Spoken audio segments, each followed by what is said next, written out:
two women securing leading roles in Parliament, the government outlining its plans for the next few years, and the opposition leader not too impressed with the speech from the throne.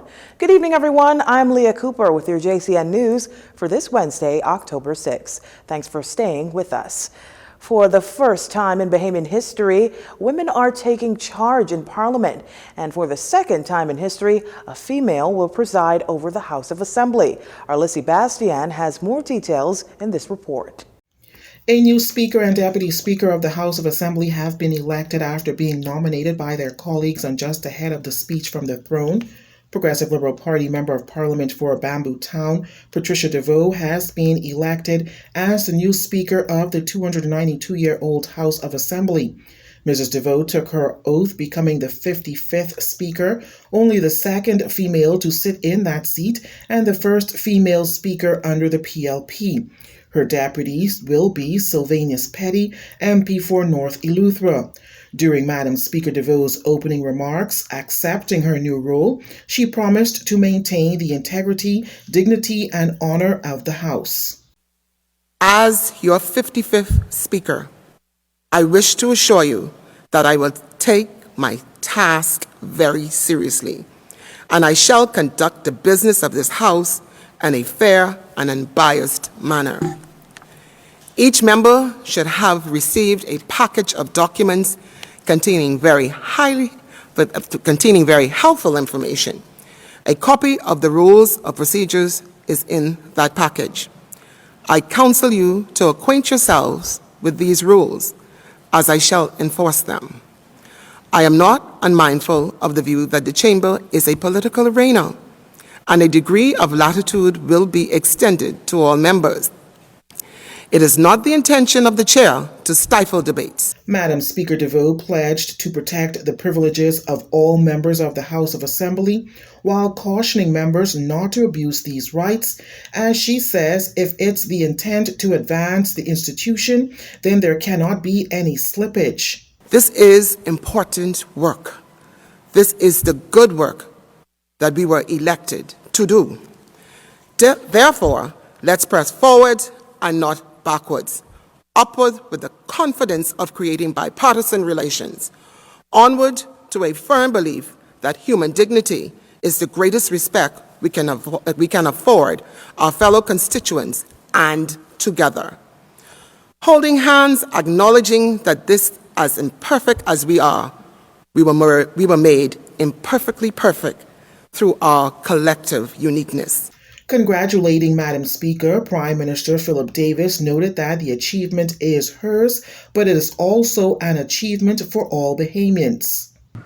As this Parliament, and it bears repeating again, for only the second time in our history, has chosen a woman to preside over its proceedings. You follow in the footsteps of Ms. Italia Johnson, and I'm proud to say another person of Cat Island descent, who in 1997 had the honor of being the first woman to be elected Speaker. And as the representative for Cat Island in this place, I warmly extend their congratulations, and we are proud of your accomplishment. And we have no doubt that you'll be balanced and judicious and rule with equanimity from the seat of your authority. 39 members of Parliament were sworn in, 24 of them newcomers. The Prime Minister, in his remarks, noted that it is indeed a very serious time to become a representative of the people, a time when challenges are great and the needs of the people are many. PM Davis admonished members of Parliament to respect and honor the rules, customs, and practices that have guided the conduct of members of House and ensure that democratic principles are fully entrenched in everything that is done in the hallowed chambers. For JCN News, I'm Lissy Bastian. Another woman appointed as president of Senate today at the upper chamber's opening session, that's Lachelle Adderley. The president noting that she's walking in the footsteps of Dame Doris Johnson, the first female Senate president. Here she is remarking this historic occasion. This is the first time in our Commonwealth that two women have sat simultaneously as Speaker of the House and President of the Senate. Indeed, this is a seminal moment in our country, and again, it is noteworthy that at perhaps during the most challenging times since independence, we have turned to two women to keep order and maintain order and transparency in our system of democracy. She adds that she will also walk in the footsteps of tenacious Bahamian men whose deliberate actions, although long-suffering, were successful in bending and defining justice for Bahamians. They envisioned that the arc of Bahamian history would be bent towards the empowerment of all Bahamians as they triumph through the tenacious challenge for majority rule and independence. She congratulated all the senators for their appointment to the upper chamber, imploring them to remember that their positions are not their own, but rather in trust for the Bahamian people. At all times, the Senate chamber belongs to the people of the Bahamas. You are the people's representatives, and we are here to conduct the people's business. Therefore, we must act with the respect, decorum, integrity that this great responsibility requires. My job as president is to ensure that the issues presented in this chamber receive a fair hearing from all sides, that every member is respected and has an equal opportunity to opine and to speak to matters tabled, and that in the end, the people's business will be advanced. President Adderley says she intends to go about her job impartially and without fear or favor to any person, party, or affiliation. Governor General Sir Cornelius A. Smith reading the government's plan for the next 5 years in the speech from the throne. The Davis Cooper-led administration seeking to do a litany of things, including reducing taxes and raising minimum wage. Tyler Simonet has that report. The government making a litany of promises during the opening of Parliament today. Governor General Sir Cornelius A. Smith gave the speech from the throne this morning, saying that it is clear from the results of the general elections last month that Bahamians demand transformational change. This including a campaign promise made by the Progressive Liberal Party during their campaign trail, lowering value-added tax. The present economic crisis has left a trail of unprecedented misery among the Bahamian people and our public finances in a dismal state. But despite this bleak outlook, my government will introduce measures that will bring immediate relief to the Bahamian people and to businesses. My government will amend the VAT Act to lower the rate of VAT across the board to 10%. Now, during the speech to the throne, the Governor General addresses the COVID-19 pandemic. He says that his government fully understands that we cannot resolve our country's economic crisis until the health crisis has been resolved.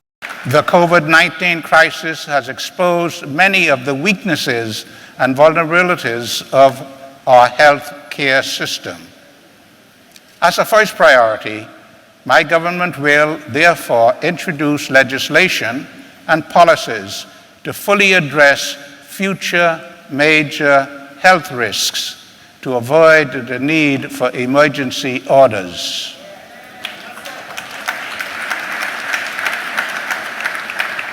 My government will make investments in healthcare infrastructure throughout the Bahamas and ensure that family island clinics are properly equipped, inclusive of the capacity for telemedicine.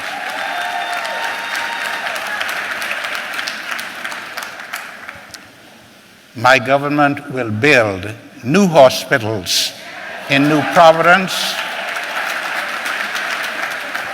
and Grand Bahama.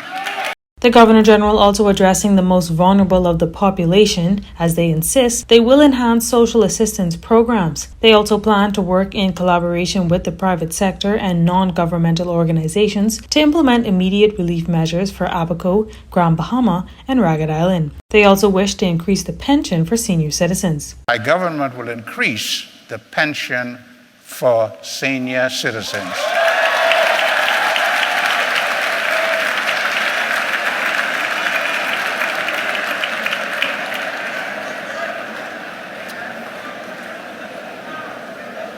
My government will increase the benefits for persons with disabilities and ensure that the provisions of the Persons with Disabilities Equal Opportunities Act are fully implemented and enforced. My government will introduce legislation for the protection of consumers. And my government will increase the minimum wage and phase in a livable wage. On top of this, the government wishes to create a national second chance jobs program that allows those who have served prison time to enter the job market. For JCN News, I'm Tyler Simonet.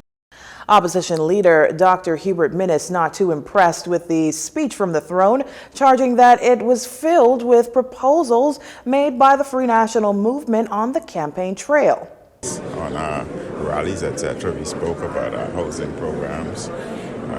We were embarking on a mission to ensure that we presented opportunities for each and every Bahamian throughout the Bahamas have an opportunity to own a home through providing them with land, incentivizing them with concessions, etc., and introducing a policy or moving towards a policy where their down payment would be removed or minimized, because that is one of the greatest obstacles for home ownership within the Bahamas. He adds that the former administration already started a pre-primary program which aimed at increasing the opportunity for some 3,000 preschoolers to take advantage of free pre-primary education over 3 years.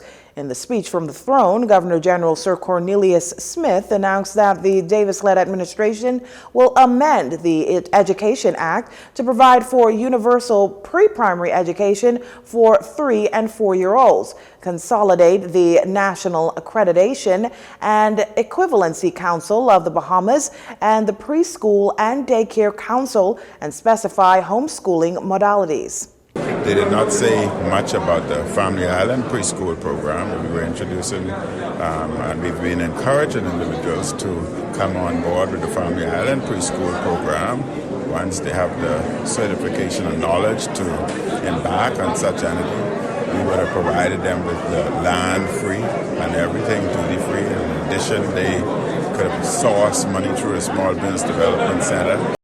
Dr. Minnis added that the new administration did not say much about the Universal Lunch Program, which he said should be a must, along with the Universal After-School Program. That comprised of two components. That is an academic component where individuals can have all their homeworks and studies done before they leave school and arrive in their home, which may not be a academically inclined environmental area.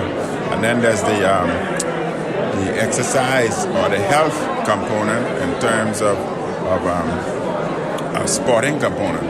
So to encourage individuals after school to become engaged in sports. And it was our hope that once we embarked on such program, that would be able to, in addition to the lunch program, that would be able to reduce obesity, thus reduce the demand in our hospitals, so to reduce hypertension, thus the demands in our hospitals, reduce diabetes, reduce the need for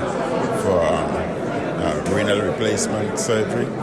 So those programs, I think, are a must. Dr. Minnis added, though, that he's looking forward to the government reducing value-added tax to 10% as promised in the speech from the throne. You're watching JCN News. Stay with us.